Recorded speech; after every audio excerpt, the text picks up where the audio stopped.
ओम शांति।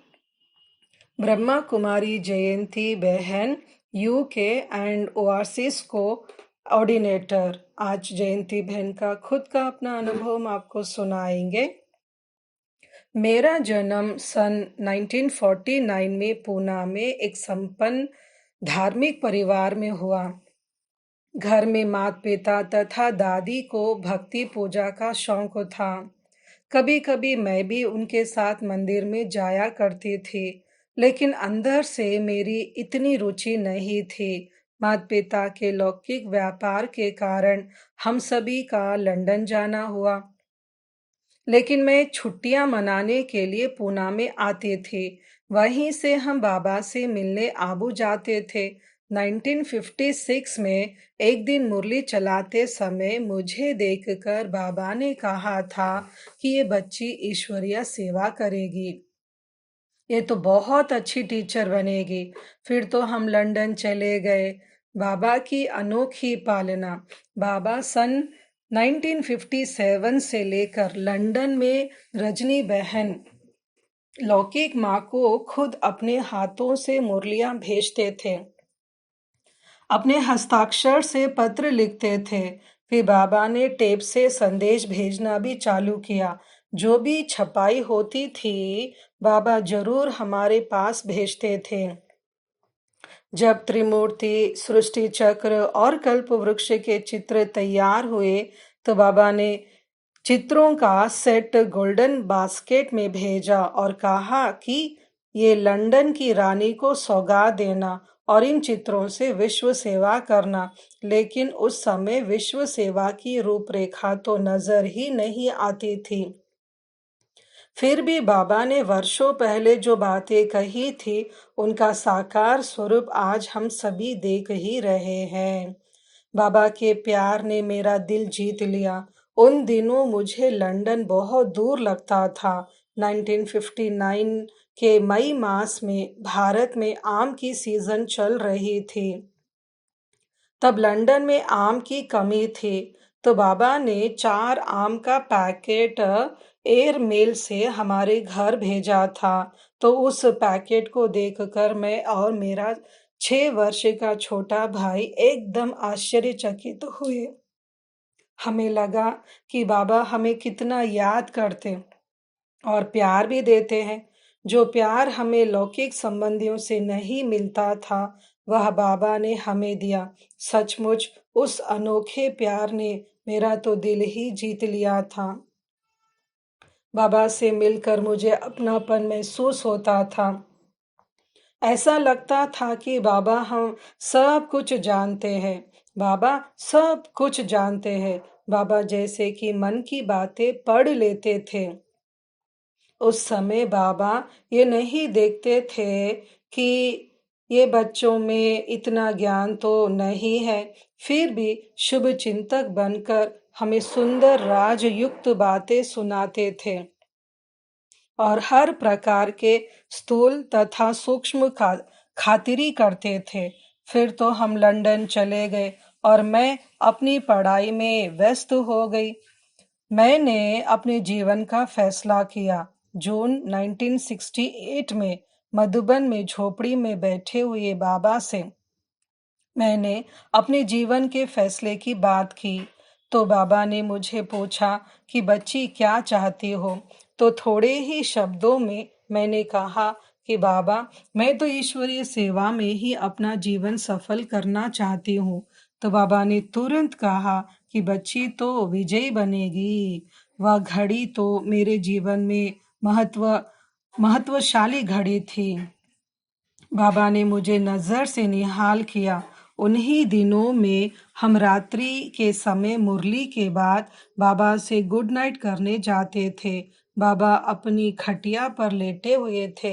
हम 10-12 भाई बहनें दादी जानकी जी सहित बाबा के सामने जाकर खड़े हुए।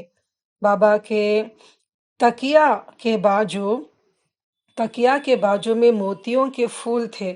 उसकी बड़ी मीठी खुशबू आ रही थी। तो बाबा ने सभी को दृष्टि दी और मुझे सामने बुलाया। मोतिया के फूल हाथ में देखकर बाबा ने मुझे दृष्टि दी और उस दृष्टि से मुझे अनुभव हो रहा था कि बाबा चुंबक के समान आत्मा को खींचकर बिल्कुल पार ले जा रहे थे, जैसे कि एक प्रकाश की दुनिया का अनुभव हो रहा था जिसमें मैं और बाप दोनों ही हैं। कितने समय तक ये सीन चली मुझे भान ही ना था। इस अनुभव से तो जैसे मेरा मरजीवा जन्म ही हुआ। बाबा हमारे साथ खेल खेलते थे। ब्रह्मा बाबा बुजुर्ग थे, फिर भी हम बच्चों को खुश करने के लिए चुस्ती से बैडमिंटन का खेल खेलते थे। खेलते समय बाबा लाइट और माइट हाउस अनुभव होते थे। बाबा ने मुझसे पूछा कि बच्ची जानती हो किसके साथ खेल रही हो? शिव बाबा के साथ खेल रही हो ना? तो ना सिर्फ बाबा ने शब्दों से बातें हमें बताया, लेकिन प्रैक्टिकल हमें अनुभव कराया। ऐसे ही एक बार मैं बाबा के साथ भोजन कर रही थी। बाबा ने मुझे बहुत देर तक दृष्टि दी, तो वाइब्रेशन से ऐसा लगता था कि हम किसी साधारण व्यक्ति के साथ नहीं, लेकिन पावरफुल अथॉरिटी के साथ हैं। बाबा के जीवन में संतुलन देखा। बाबा की पावरफुल पर्सनालिटी होते हुए भी नम्र भाव और प्रेम संपन्न व्यवहार देखा। वैसे तो संसार में हम देखते हैं कि किसी की अगर पर्सनालिटी अच्छी होती है तो साथ में रोब जरूर होता है, परंतु बाबा के जीवन में ये अनोखा संतुलन था। इसीलिए विश्व पिता होते हुए भी यज्ञ की हर छोटी छोटी बात का ध्यान रखते थे। हर एक बच्चे के लिए हर प्रकार की सुख सुविधा हो, ऐसा प्रैक्टिकल माता का पाठ बजाते हुए भी हमने बाबा को देखा। अव्यक्त बाप दादा ने मुझे विदेश सेवा पर भेजा। अव्यक्त बाप दादा ने जून 1969 में मुझे कहा कि बच्ची, बाबा तुम्हें लौकिक घर लंदन में नहीं भेज रहे हैं, लेकिन विशेष सेवार्थ भेज रहे हैं। तुम भले अपने घर में रहो, लेकिन मधुबन जैसी दिनचर्या बनाना, जिससे आपकी सेफ्टी भी रहेगी और बाबा तुम्हें शक्ति भी देते रहेंगे। बाबा ने मुझे विशेष कहा था कि अमृत वेले भगवान का द्वार वरदान पाने के लिए सदा खुला रहता है। जितना खजाना लेना चाहो ले सकती हो। तो लंदन में इतनी सर्दी होते हुए भी मैं और रजनी बहन प्रतिदिन प्रायः योग और मुरली क्लास करते थे।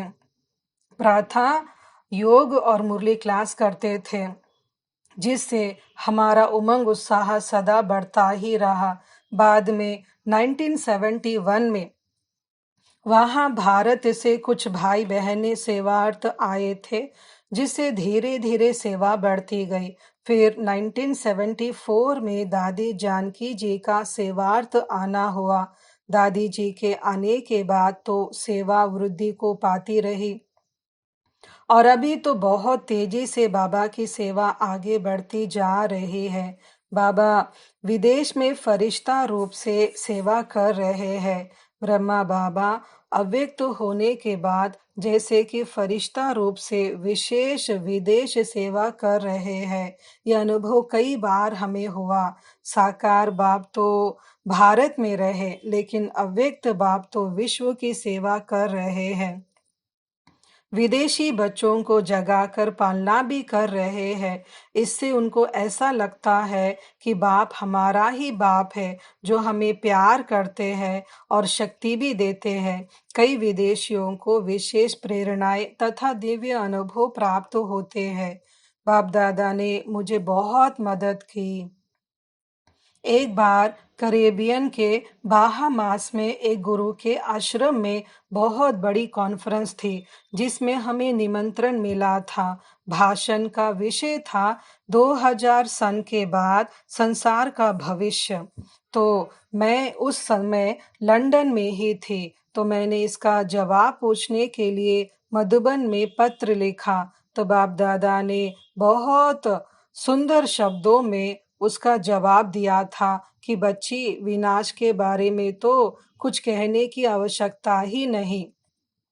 उन्हें बताओ कि भविष्य में बहुत सुंदर स्वर्णिम दुनिया आ रही है।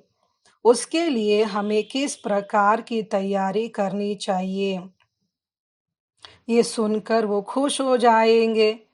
मुझे सेवा करते समय साकार बाबा की बातें बताई हुई बात सदा याद आती है कि मुरली चलाते समय बाबा के सामने एक देश के, एक धर्म के लोग होते हुए भी ऐसी बातें सुनाई जो स्वधर्म और सर्व देश की आत्माओं के काम की बातें थी। उससे स्पष्ट होता था कि बीज रूप ज्ञान सागर बाप बोल रहे हैं। बाबा ने 1967 में मुझे कहा था कि बच्ची विदेश में जाकर बाबा का ज्ञान सुनाएगी, उनको बताएगी कि विश्व की हिस्ट्री, ज्योग्राफी क्या है, और जैसे ही वो लोग सुनेंगे तो पूछेंगे कि ये ज्ञान तुमको सिखाने वाला कौन है, और बच्ची कहेगी कि ये ज्ञान बाप भारत देश में आबू पर्वत पर मधुबन में सुना रहा है।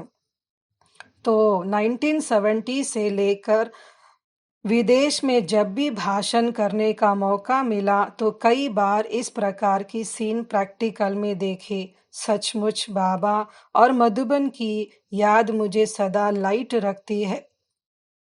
सेवा क्षेत्र में बहुत बातें आती है, फिर भी स्वयं को डबल लाइट रखकर उड़ता पंछी बन सदा उड़ती रहती हूँ। दूसरी बात, मैं अपनी बुद्धि की लाइन सदा क्लियर रखती हूँ, जिससे समय प्रति समय स्वोन्नति के लिए तथा विश्व सेवा के लिए बाबा की प्रेरणाओं को कैच कर सकूं।